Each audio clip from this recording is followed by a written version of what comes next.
A feigned retreat is a military strategy classified as a type of feint, in which a military unit simulates a withdrawal, or suggests that it has been defeated, with the intention of enticing the adversary into a vulnerable position. Executing a feigned retreat is amongst the more challenging maneuvers for a military force, and requires highly disciplined personnel. This is crucial, as if the enemy pursues the retreating forces, poorly disciplined troops may lose their organization, resulting in an actual rout. The core principles behind the feigned retreat is to draw in your opponent's troops to a more advantageous position for your own forces, allowing you to then stage an ambush. Ideally, the pursuer's forces would lose their cohesion as they gave chase, leading to them becoming isolated and vulnerable. By taking advantage of this vulnerability to eliminate the opponent's troops, you'd then be able to exploit any gaps in their battle line to then break the enemy army through an envelopment. The feigned retreat has been used by military forces throughout history. Herodotus wrote of the Spartans using the tactic at the Battle of Thermopylae in 480 BC to defeat the Persian immortals. The Romans were able to utilize the feigned retreat to overcome the powerful but rigid Macedonian phalanxes at the Battle of Pydna, or Pydna, I'm not sure how to pronounce that, in 168 BC, as the Macedonians lost their cohesion across rough terrain. Famously, the Parthians defeated a large host of Romans at the Battle of Carrhae in 53 BC, utilizing the mobility of their cavalry to draw in and then surround the Roman legions.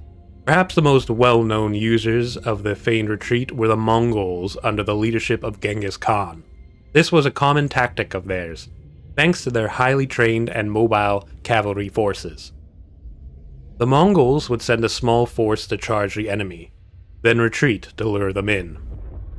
The retreat could be extended to stretch out the enemy's formation. At a prearranged location, other Mongol forces would attack the enemy from the flanks, while the initial force would attack from the front. During the Mongol invasion of Khwarezmia, I think that's how you pronounce it, from 1219 to 1221 AD, on the third day of Genghis Khan's assault on the capital city of Samarkand in 1220, the garrison of the city initiated a counteroffensive. Genghis Khan, pretending to withdraw, lured approximately half the garrison beyond the city's defenses and subsequently eliminated them in open battle. Now, let's see how this could work in-game. Winter comes to all!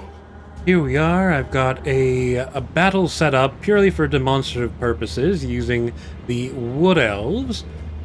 The key point with the feigned retreat is obviously having the middle being flexible, let them be able to retreat, have to be quick enough that they can outpace the enemy infantry. Your flanks are going to have to be fairly solid because they're going to be taking some punishment while the middle retreats and you do your ambush. And then you have your ambushing units at the back here. In this case, I've got Great Stag Knights. So I got Wood Elf Blade Guards shooting at the Orcs. They are coming in. Spread out my flanks a little bit to catch them in as wide of a net as I could. Here they come. Now I'm pulling back with my Glade Guard. And I've got a unit of orcs pursuing. The war boss is diverting. So they're pulling back. They're being pursued by at least one orc unit, maybe two. Now this is where I do the ambush. The Stag Knights coming in. These big guns are isolated. And now that the Glade Guard aren't being pursued, I can then focus their fire. And here we go. The Orc big guns, their one unit has been broken. I'm going to be pursuing into the second unit to break them in turn.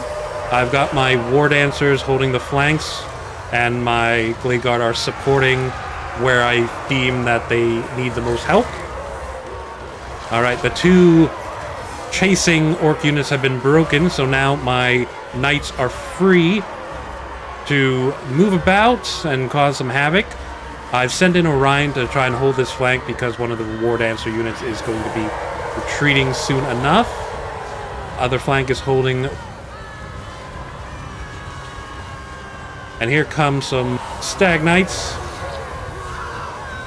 in for the big hammer and anvil flanking charge, breaking these orc units in due time.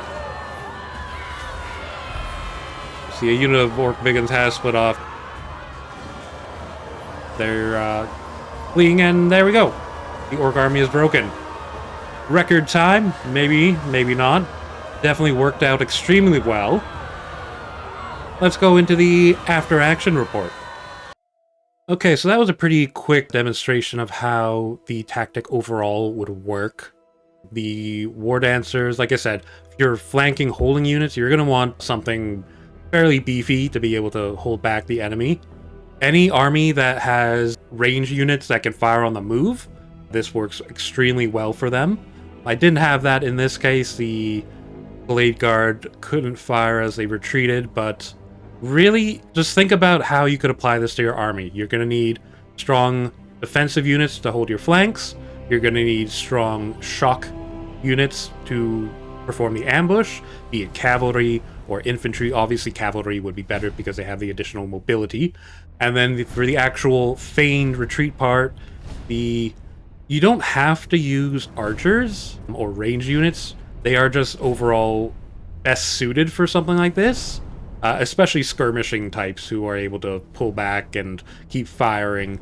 So yeah, just think about how you can apply this to your army, be it using Empire Huntsmen, obviously Wood Elf, any range units for them, High Elf Shadow Warriors, Skaven, what are they, Gutter Runners?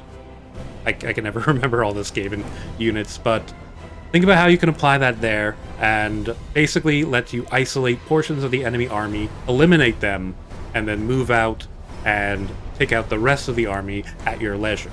Let me know what you think about this. If you want to see more, I can see about doing this on a larger scale. Perhaps a video on applying the Feigned Retreat. Also, this one was mainly done with infantry, with a little bit of cavalry.